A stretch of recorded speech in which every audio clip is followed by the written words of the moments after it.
Hi learners, welcome to my YouTube channel.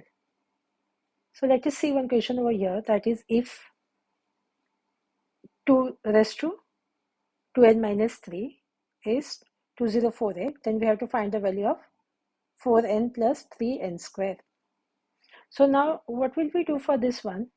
So we have the formula that a raised to m divided by a raised to n is equal to a raised to m minus 1.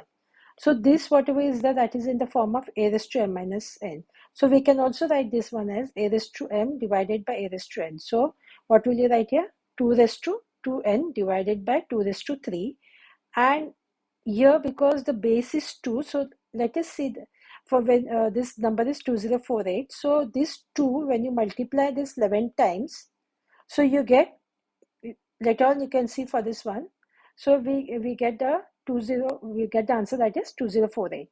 So now what we can see here, this is n and this is just 2 raised to 3. So we can take this on the right hand side. So we'll write here 2 raised to 2n, that is 2 raised to 11 multiplied by 2 raised to 3.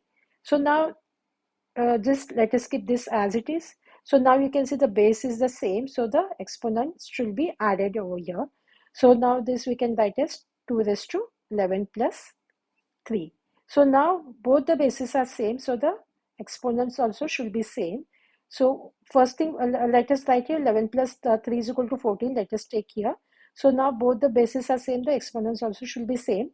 So what we can write here, 2n is equal to 14. So what will be n? This is multiplication, so n is going to be 14 divided by 2. So that is going to be 7. So n is 7.